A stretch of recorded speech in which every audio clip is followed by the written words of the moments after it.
Carbon capture технологи.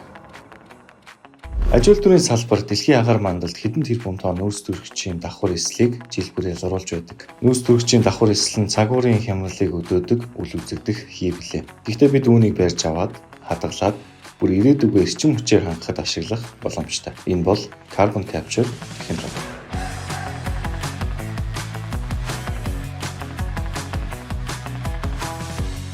Carbon capture технологи нь уур амьсгалын өөрчлөлтөд тэмцэхэд зориулагдсан хамгийн сүүлийн үеийн шийдэл юм. Тодорхойлбол энэ нь нүүрс төрөгчийн давхар эслийн ялгаруулалтыг агаар мандалд орохоос сэргийлэх технологи лээ. Ингэхдээ их усүрээс нь буюу цахилгаан станцууд, үйлдвэр эсвэл бүр агаар мандлаас шууд нүүрс төрөгчийн давхар эслийг барьж авдаг. Энэхүү технологи нь 2050 он гэхэд дэлхийн нүүрс төрөгчийн давхар эслийн ялгаруулалтыг 15% хүртэл бууруулж дэлхийн долларлыг 1.5 хэмээс доош байлгахад чухал хувь нэмэр оруулах боломжтой. Carbon capture хэрхэн ажилтгийг ойлгохын тулд хийх барихад ашигладаг үндсэн 3 аргатай танилцъя.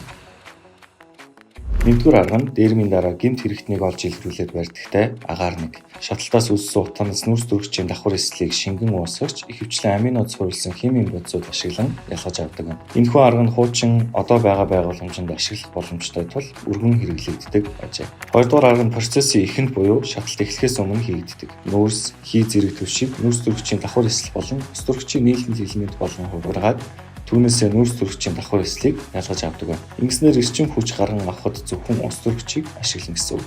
Гуравдугаар арга нь нүүрс төрөгчийн давхар эслийг шууд агаар мандлаас шүүж авна. Энэ нь шинжлэх ухааны уран зөгнөлт зохиол мэт сонсогдож магадгүй ч үүнийг Швейцар улсад аль хэдийн ашиглаад эхэлжээ. Энэхүү аргын нэгж техник бүр жилд 1000 тонн нүүрс төрөгчийн давхар эслийг ялган авч чадах бөгөөд энэ 200 орчим машины жилд ялгаруулдаг нүүрс төрөгчийн давхар эслийн хэмжээтэй тэнцвүүц тав.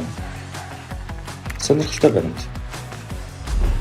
Урамлууд фотосинтез хийх үедээ байгалийн жамаараа нүүрс төрөгчийн давхар эслийг шуун барьж авч тэжээгддэг. Гэвч хүн төрөлхтөнд үүсгэж буй нүүрс төрөгчийн давхар эсэл нь аль хэдийн байгалийн шингээх чадлаас холд орсон билээ.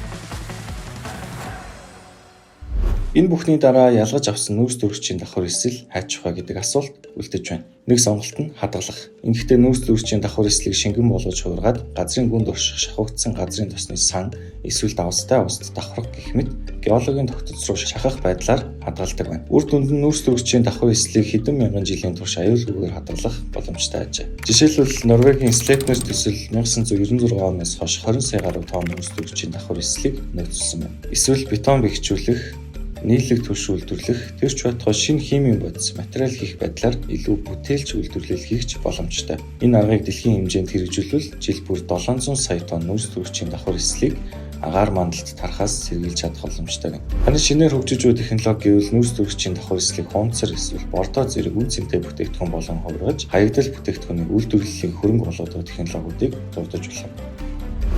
Carbon capture нь зөвхөн нүүрс төрөгчийн давхар эслийн ялгаруулалтыг бууруулах тухай биш.